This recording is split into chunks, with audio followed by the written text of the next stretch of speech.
Our planet is a place of constant, powerful change. Its story is written in stone, in oceans, and in the very air we breathe. Nowhere is this story more dramatic than in the tale of the Himalayas. Imagine a time some 50 million years ago when the world looked very different. The landmass we now call India was not a part of Asia. It was an island continent, drifting slowly but relentlessly across a vast ancient sea known as the Tethys. It was on a collision course, a journey that would culminate in the most spectacular geological event our world has ever witnessed, an event that would give birth to the roof of the world itself. The journey was unstoppable. Propelled by the immense forces deep within the Earth's mantle, the Indian tectonic plate moved northward, centimeter by centimeter. This may seem slow to us, but on a geological timescale, it was a sprint. Then the impact. The rise of the Himalayas did not just change the land, it was an act of planetary engineering on an unimaginable scale. As these mountains clawed their way into the sky, they seized control of the very air itself, fundamentally re-engineering the climate of an entire continent. This single geological feature became the architect of weather systems, a massive passive machine dictating the fate of monsoons, the birth of deserts, and the flow of life-giving water for nearly half the world's population. The story of Asia's climate is, in essence, a story written by the Himalayas. To understand the magnitude of this change, we must journey back in time to an Asia without its great mountain wall. In this ancient world, the climate was a far more homogeneous affair. Warm, moisture-laden winds, borne over the vast expanse of the Indian Ocean, embarked on an uninterrupted journey north. They swept across the low-lying plains of the Indian subcontinent and pushed deep into the continental interior. Regions that are now some of the driest on Earth, like the Tarim Basin and the Gobi, were once verdant subtropical landscapes fed by these continent-spanning rains. This was a greener, wetter Asia, a world where the monsoon's reach was not constrained by a barrier of rock and ice. But this climatic equilibrium was not destined to last. Millimeter by millimeter over tens of millions of years, the Indian subcontinent's relentless push into Asia forced the land to buckle and rise. What began as foothills slowly swelled into a formidable range, an impassable barrier stretching for over 2,400 kilometers. But it wasn't just its length that mattered, it was its staggering height. Peaks soared over 8 kilometers into the troposphere, creating a vertical wall that the atmosphere could not ignore. A confrontation of epic proportions was now inevitable. This newly formed rampart stood directly in the path of the powerful seasonal winds, the monsoons. Driven by the intense summer heating of the Asian landmass, which warms much faster than the surrounding ocean, a vast low-pressure system forms over the continent. This draws in immense volumes of warm, humid air from the cooler, high-pressure zone over the Indian Ocean. This annual atmospheric river, carrying billions of tons of water vapor, arrives from the south with unstoppable momentum. But upon meeting the Himalayan front, its journey is violently interrupted. The warm, wet air, once free to roam, now had to climb. With nowhere else to go, this immense mass of air is forced on a dramatic vertical ascent. This process, known as orographic lift, is the key to the entire system. As the air is shunted upwards, it travels into the colder, less dense upper atmosphere. For every 100 meters it climbs, it cools, and this rapid cooling dramatically reduces the air's capacity to hold moisture. The water vapor, once invisible, is squeezed out, condensing into clouds that shroud the mountains in grey. The result is a spectacular and life-sustaining release of water. A deluge of rain, among the heaviest on the planet, is unleashed upon the southern slopes of the Himalayas and the vast plains of the Indian subcontinent. Places like Monsoon and Cherrapunji in India receive more rain in a year than many cities see in a decade. This annual inundation is the lifeblood of the region. It feeds the great river systems, the Indus, the Ganges, the Brahmaputra, and recharges the aquifers that sustain the agricultural cycles that have supported civilizations here for millennia. But for every action, there is an equal and opposite reaction. On the other side of this great divide, a profoundly different story unfolds. The air that finally crests the Himalayan peaks is a ghost of its former self. Having shed all its moisture on the southern side, The winds that cross over the peaks are now intensely cold and dry. As this desiccated air spills over the northern side and descends onto the Tibetan plateau, it begins to warm up. This warming process drastically increases the air's ability to hold moisture. Instead of releasing water, it now acts like a sponge, actively drawing any available humidity from the ground. This creates a vast and severe rain shadow. The high, arid expanse of the Tibetan plateau, the roof of the world, is a direct consequence. Further north, this effect is responsible for the existence of the harsh Taklamakan and Gobi deserts. The Himalayas have, in effect, created two entirely separate worlds, one drenched in monsoon rains, the other starved of them. This climatic engine has consequences that ripple across the globe. The Tibetan plateau, elevated and arid, acts as a massive heat source in the summer, further strengthening the monsoon and influencing the path of the jet stream far beyond Asia. However, this finely tuned system is now facing unprecedented threats. Global warming is accelerating the melt of the Himalayan glaciers, the frozen reservoirs that regulate water flow for the great rivers during the dry season. The monsoon itself is becoming more erratic and extreme, leading to devastating floods in some years and severe droughts in others. The future of the climate architected by the Himalayas is uncertain, and with it, the future of the billions of people whose lives are inextricably linked to its rhythm. High in the frozen, silent peaks of the Himalayas, a colossal mountain range born from the slow, powerful collision of continents, lies one of the world's most precious and vulnerable resources. For millions of years, this immense barrier has shaped the climate and destiny of a continent. Today, its towering peaks, scraping the sky at over 8,000 meters, hold the key to the future of billions. This is the Hindu-Kush-Himalaya region, home to the largest concentration of glaciers and ice outside of the polar regions, earning it the name the Third Pole. Spread across 8 countries, its 50,000 glaciers hold a vast reservoir of fresh water, locked away in a frozen state. This isn't just a static landscape of ice, it is a dynamic life-sustaining system, a colossal water bank that dictates the rhythm of life for nearly a quarter of the world's population. The birth of Asia's great rivers is a quiet, almost imperceptible event. It begins with the warmth of the sun. As spring arrives, the frozen world awakens. Each river starts as a mere trickle of meltwater, a drip from a glacier's edge, or a spring bubbling from the permafrost. On the surface of the glaciers, brilliant blue lakes form, and deep vertical shafts called moulins swallow the meltwater, plunging it into the heart of the ice. This hidden plumbing system, complex and largely unseen, channels the water to the glacier's base. As these trickles descend, they gather strength, merging and swelling into powerful torrents.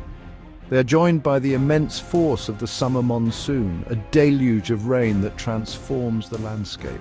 This potent combination of glacial melt and seasonal precipitation fuels 10 of Asia's most vital river systems, a network of arteries flowing from the planet's highest peaks to its most densely populated plains. The Indus, which gives India its name, flows west, nurturing lands that saw the dawn of one of the world's first great urban civilizations. The Ganges, revered as the goddess Ganga, is a sacred lifeline for over 600 million people, a place of ritual, life and death. And the mighty Brahmaputra thunders out of Tibet, its braided channels constantly reshaping the landscape. Further east, the Yangtze and Yellow rivers, the cradles of Chinese civilization, have watered its fields for millennia and now power its economic engine. To the south, the Mekong, Salween and Irrawaddy weave through the heart of Southeast Asia, each supporting a unique tapestry of cultures and ecosystems. For thousands of years, people have settled along their banks, drawn by the promise of fertile land and a reliable source of water. The rivers deposit rich, nutrient-laden silt, a constant gift from the mountains that creates vast, productive floodplains where agriculture can flourish. From the golden wheat fields of the Gangetic Plain to the intricate rice paddies of the Mekong Delta, these landscapes are a direct result of the mountains' hydrological generosity. They have been the arteries of commerce and culture, highways for the exchange of goods, ideas and beliefs. But these life-giving towers of water are in peril. In a warming world, the delicate balance is breaking. The Himalayan glaciers are now melting at an accelerating rate, faster than at any point in recorded history. This creates a dangerous paradox. For now, the increased melt means more water flowing downstream, leading to more frequent and devastating floods. But this is a temporary and destructive bounty. Scientists warn of a tipping point, a moment of peak water, after which the flow will begin to dwindle year after year, threatening the very foundation of life in the region. The consequences of their decline are almost unimaginable. A cascade of crises threatening the water security, food supply, and political stability of the entire continent. The fate of these frozen peaks is not a remote environmental issue. It is the story of our shared future. They are more than just the water towers of Asia. They are the fragile, beating heart of a continent, and their pulse is weakening. The Himalayas are not just a physical barrier, they are also a spiritual sanctuary, a place of profound cultural and religious significance. For countless generations, these awe-inspiring peaks have been seen as the abode of the gods. In Hinduism, the mountains are the home of Lord Shiva, a place of meditation and divine power. For Buddhists, they are a land of sacred monasteries, or gompas, perched precariously on cliffsides, where ancient traditions of wisdom and compassion are preserved. Across the high passes and sacred peaks, a living spirituality breathes in the very air. Prayer flags flutter in the wind, not as petitions for the self, but as a selfless act of compassion. Each vibrant color is a prayer in itself, a connection to the fundamental building blocks of existence. Blue for the boundless sky and space, white for the unseen air and wind, red for the transformative power of fire, green for the life-giving water, and yellow for the solid earth beneath our feet. For centuries, these silent prayers have been carried by the Himalayan winds, spreading blessings and goodwill to all sentient beings across the valleys. This spiritual pulse is anchored in the monasteries, stone fortresses of faith clinging to cliffsides. Here, the sound of chanting and the deep, resonant tone of temple bells are not mere rituals. They are the rhythm of life itself, a constant meditation that echoes through the thin mountain air, harmonizing with the silence of the peaks. They are sanctuaries of ancient wisdom, libraries of esoteric knowledge, and a testament to a faith as enduring as the mountains themselves. But the allure of the Himalayas also extends to a different kind of pilgrim, the adventurer. This modern pilgrimage began not with a spiritual quest, but with the geopolitical ambitions of empires and the scientific drive to map the unknown. Early surveyors, braving unimaginable hardship, first measured these colossal peaks, giving them names like Everest, K2, and Kangchenjunga. This opened the door to a new kind of ambition, the quest for the summit. The ultimate prize, of course, has always been Sagarmatha, the forehead of the sky, or Chomolungma, the mother goddess of the world, known to the west as Mount Everest.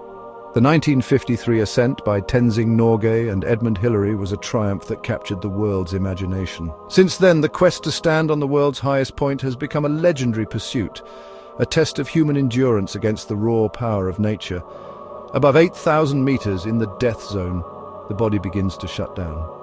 Every breath is a battle, every step a monumental effort. This pursuit is impossible without the Sherpa people, the true guardians of these peaks, whose unique physiology and unparalleled experience make them the backbone of every expedition. For those who attempt these heights, it is a journey that strips away all but the essential, demanding not just physical strength, but a profound respect for the overwhelming power of the mountain. Yet, beneath both the spiritual devotion and the climber's ambition, the story of the Himalayas is not over. It is a geological epic being written at this very moment. The immense forces that gave birth to this range are still furiously at work. Deep beneath the surface, the Indian tectonic plate is still pushing relentlessly northward, burrowing under the Eurasian plate. This colossal, slow-motion collision is forcing the mountains ever higher. As a result, the Himalayas are still rising, growing at a rate of several millimeters each year. Scientists use a network of high-precision GPS stations to track this movement in real time. This constant pressure builds immense stress within the Earth's crust, making this one of the most seismically active regions on the planet. The ground we see as solid and eternal is, in fact, a dynamic and volatile landscape capable of unleashing catastrophic earthquakes, a stark reminder that the creation of these mountains is an ongoing and often violent process. And while the mountains grow, they are also shrinking in another, more alarming way. They face the ever-present and accelerating threat of climate change. The Himalayas, known as the Third Pole, hold the largest concentration of ice and snow outside the polar regions. These glaciers are the frozen reservoirs, the water towers for nearly 2 billion people, but they are now receding at an alarming rate. As temperatures rise, the ancient ice melts, creating a dual threat. In the short term, the excess meltwater forms vast, unstable lakes, dammed only by loose rock and debris.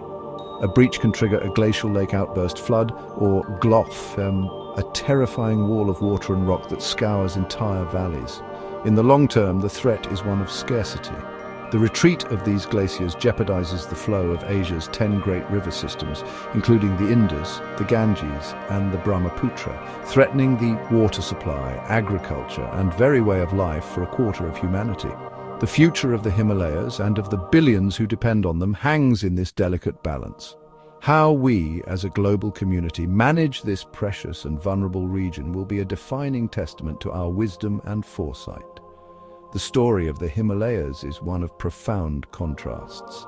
From their violent birth in a continental collision that buckled the planet's crust to their role as a climatic engine, a colossal barrier that shapes the weather for an entire continent. From a spiritual sanctuary where faith finds its ultimate expression in the face of immensity, to the ultimate adventurer's prize, a vertical world of risk and reward, the Himalayas stand as a powerful, living symbol of the Earth's transformative power. They are a testament to the intricate, unbreakable connections that link solid rock, the ever-changing weather, the lifeblood of water, and the tenacity of life itself, from the smallest alpine flower to the people who call these slopes home. This is a landscape where geological time and human time intersect, where ancient mantras are carried on the same winds that scour granite peaks, and where the planet's deep past collides with its uncertain future. To look upon these magnificent peaks is to witness the story of our world in all its raw power and breathtaking beauty. It's more than a mountain range. It is a dynamic, breathing entity, a barometer for the health of our planet, a living legacy that continues to evolve before our very eyes, inspiring awe, demanding respect, and challenging us to become better custodians of the world we all share.